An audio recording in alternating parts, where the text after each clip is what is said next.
Écoutez-moi, vous qui poursuivez la justice, qui cherchez l'Éternel. Portez les regards sur le rocher d'où vous avez été taillé, sur le creux de la fosse d'où vous avez été tiré. Portez les regards sur Abraham, votre père, et sur Sarah, qui vous a enfanté. Car lui seul je l'ai appelé. Je l'ai béni, multiplié. Ainsi l'Éternel a pitié de Sion. Il a pitié de toutes ses ruines.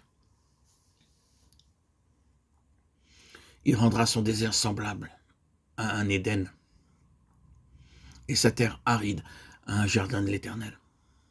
La joie et l'allégresse se trouveront au milieu d'elle, les actions de grâce et le chant des cantiques.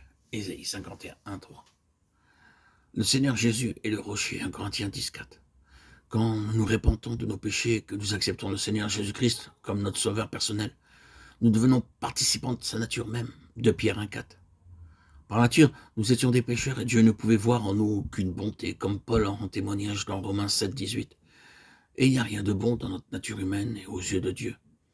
Il n'y a spirituellement rien de bon en nous. Dieu ne peut rien retenir dans nos vies qu'il puisse accepter pour son usage. Nos vies ressemblent à une très belle pomme bien rouge, mais qui se révèle être véreuse à l'intérieur lorsqu'on la coupe en deux. Un jour, je fus fort déçu de la même façon. Alors que j'étais en voyage, un ami chrétien me donna une grosse pomme très chère et belle à voir, rouge et d'un parfum très agréable. Je la coupai en deux et je vis qu'elle était véreuse. Mais comme elle avait coûté cher, je ne voulus pas la jeter et je me mis à couper et à racler la pomme pour voir si je n'allais pas en trouver un morceau comestible. Mais à la grande déception, la pomme était entièrement pourrie.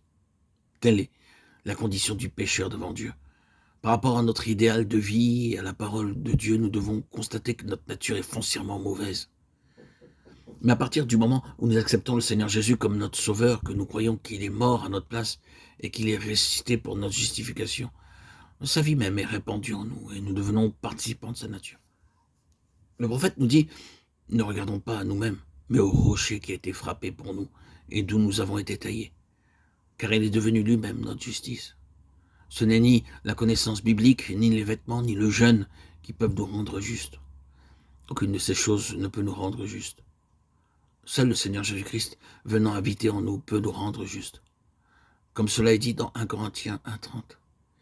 Il est ressuscité pour notre justification, et il vient habiter en nous pour être notre justice. Ne regardez pas à vous-même ou à votre croissance spirituelle, car vous faillirez en regardant vous-même. Ne regardez pas non plus aux qualifications humaines, sinon vous ferez certainement aussi naufrage. Considérez le roc duquel vous avez été taillé, Ésaïe 51, 1. Si vous enlevez un petit morceau de rocher et que vous le comparez à la masse du rocher, vous trouverez les mêmes caractéristiques dans les deux. De même, toutes les vertus du Seigneur Jésus-Christ et ses qualifications sont déversées tous les jours en nous, tandis que nous continuons à regarder à lui. Il est notre modèle et notre vie.